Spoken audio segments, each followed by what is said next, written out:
പടം എങ്ങനെയുണ്ട്? ഏത് കൂലി? കൂലി ഇപ്പൊ കണ്ടുവരുന്നത് എങ്ങനെയുണ്ട്? എങ്ങനെയാണെന്ന് ചോദിച്ചാൽ പറഞ്ഞുതരാം. പടത്തെക്കുറിച്ച് പറയുകയാണെങ്കിൽ ഇതൊരു റിവ്യൂ വീഡിയോ ഒന്നുമല്ല, എൻ്റെ പേഴ്സണൽ ഒപ്പീനിയൻ മാത്രമാണ്. എനിക്ക് തോന്നിയത് ഒന്നാമത്തെ ലോകേഷിൻ്റെ ഒരു ഫിലിമോഗ്രഫി, അതിലെനിക്ക് പേഴ്സണലി ഏറ്റവും ഇഷ്ടപ്പെട്ട സിനിമ എന്ന് പറഞ്ഞാൽ മഹാനഗരം, കൈദി, വിക്രം ഇതൊക്കെയാണ്. ആ ഒരു ലെവലിലേക്ക് പോയിട്ടുണ്ടെന്ന് ചോദിച്ചാൽ പേഴ്സണലി എനിക്ക് തോന്നിയില്ല.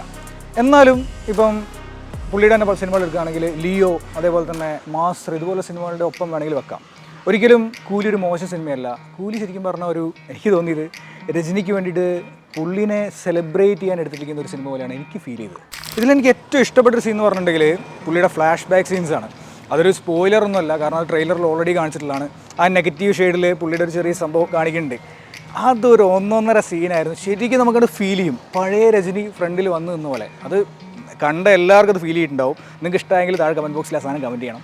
പിന്നെ ഇപ്പോഴത്തെ ഒരു ട്രെൻഡാണ് ഈ മൾട്ടി സ്റ്റാർ പടങ്ങൾ. ഇപ്പം ഈവൻ ക്ലാഷ് റിലീസ് വെച്ച വാർ 2 അതിൽ തന്നെയാണെങ്കിലും ഇപ്പോൾ സൗത്തിൽ നിന്ന് ജൂനിയർ NTR, പിന്നെ നോർത്തിൽ നിന്ന് ഹൃത്തിക് റോഷൻ, ഇതൊരു ട്രെൻഡായി മാറുന്നുണ്ട്. അതിലെനിക്ക് ഏറ്റവും ഇഷ്ടപ്പെട്ട വൻ ഹിറ്റായിട്ട് സിനിമയാണ് ജയിലർ. ആ സിനിമയിൽ അത് ഭയങ്കരമായിട്ട് വർക്കായി. ഈവൻ ഓരോ ക്യാരക്ടേഴ്സ് വരുന്ന സമയത്ത് പോലും ഇത് കറക്റ്റ് പ്ലേസ്മെൻ്റ് ആണെന്ന് നമുക്ക് ഫീൽ ചെയ്യും. ഓരോ ക്യാരക്ടർ വരുമ്പോഴും അതിന് ആപ്റ്റായിട്ടുള്ള BGMs അങ്ങനെ രോമാഞ്ചം വരും. ഇതിൽ ഗംഭീര സ്റ്റാർ കാസ്റ്റാണ്, അമീർ ഖാൻ വരെ വന്നിട്ടുള്ളത്. പക്ഷേ വിക്രത്തിലാണെങ്കിൽ റോളക്സ് എന്ന് പറഞ്ഞ ക്യാരക്ടർ വരുന്നുണ്ടെന്നുള്ള കാര്യം നമുക്ക് അറിയില്ല.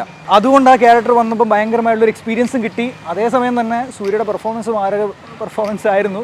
ആ സീനും ഗംഭീരമായിരുന്നു. ഇതിലേക്ക് വരുന്ന സമയത്ത് എനിക്ക് പേഴ്സണലി തോന്നിയാണ് ഈ ആക്ടേഴ്സിൻ്റെ, അതായത് സ്റ്റാർസിനെ ഹൈലൈറ്റ് ചെയ്യുന്നൊരു സാധനത്തിൽ ഭയങ്കരമായിട്ട് ഫോക്കസ് ചെയ്തോന്നൊരു തോന്നൽ. നിങ്ങൾക്ക് അത് തോന്നിയിട്ടുണ്ടോ എനിക്കറിയില്ല. അതുകൊണ്ട് തന്നെ ഈ ക്യാരക്ടേഴ്സുമായിട്ടുള്ളൊരു ഇമോഷണൽ കണക്ഷൻ ഉണ്ടല്ലോ, അത് വരുമ്പോഴാണ് നമ്മൾ ഇമോഷണലി സിനിമയിലേക്ക് ഹുക്കാവുക. അതെത്രത്തോളം വർക്കൗട്ടായി ചോദിച്ചു കഴിഞ്ഞാൽ ഭയങ്കരമായിട്ടൊന്നും വർക്കൗട്ടായില്ല, എന്നാലും നമുക്ക് കണ്ടിരിക്കാം, രസമുണ്ട്, അങ്ങനത്തെ ഒരു ലെവലിലേക്ക്. പിന്നെ ഈ സോങ്സിൻ്റെ പ്ലേസ്മെൻറ്റ്സ് അങ്ങനെ സംഭവങ്ങളൊക്കെ ഉണ്ടല്ലോ. നമുക്ക് ആ മോണിക്ക എന്ന് പറഞ്ഞ സോങ് ഭയങ്കരമായിട്ട് വർക്കായി. ഈവൻ നമ്മൾ യൂട്യൂബിൽ കാണുമ്പോൾ റിപ്പീറ്റഡ് ആയിട്ട് കേൾക്കുന്നൊരു പാട്ടാണ്.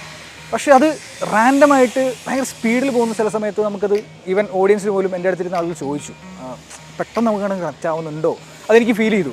എന്നാലും വിഷ്വലി അതിഗംഭീരമാണ്. സൗബിൻ്റെ പെർഫോമൻസ് അടിപൊളിയാണ്. അതുകൊണ്ട് നമ്മളങ്ങനെ പിടിച്ചിരുന്ന് കണ്ടു. പിന്നെ സൗബിൻ്റെ പെർഫോമൻസാണ് എല്ലാവരും പറയുന്നത്, ഗംഭീര പെർഫോമൻസ്, ഒന്നും പറയാനില്ല. എനിക്ക് തോന്നിയൊരു കാര്യം എന്ന് വെച്ചിട്ടുണ്ടെങ്കിൽ പലപ്പോഴും പല സിനിമകളിലും ഈവൻ ജയിലർ നോക്കുകയാണെങ്കിൽ പോലും ഈ വിനായകൻ ചെയ്തൊരു ക്യാരക്ടർ ചില സമയങ്ങളിൽ രജനീനെ ഡോമിനേറ്റ് ചെയ്യുമോ എന്ന് ഒരു ഫീല് നമുക്ക് കിട്ടിയിട്ടുണ്ട്.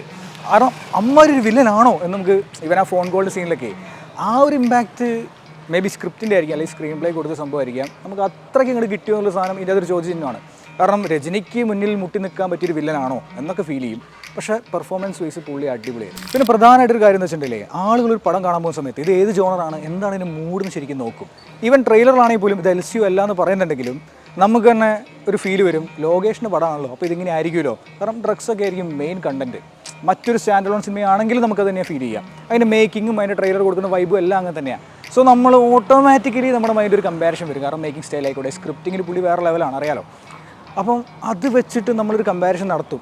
അങ്ങനെ നോക്കുന്ന സമയത്ത് എനിക്കാണെങ്കിലും സ്ക്രീനിൽ കാണുമ്പോൾ നമ്മൾ ഉദ്ദേശിച്ച മൂഡാണോ ഇത്, അത് വേറെ ടൈപ്പ് മൂഡാണെന്ന് ഒരു സംശയം തോന്നാം.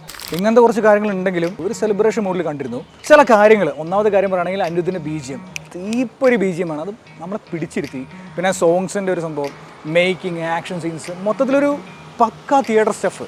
സോ നിങ്ങളുടെ അഭിപ്രായങ്ങൾ താഴെ ഷെയർ ചെയ്യുക. അടുത്ത വീഡിയോയിൽ അടുത്ത ടോപ്പിക്ക് നമുക്ക് വീണ്ടും കാണാം. Till then bye.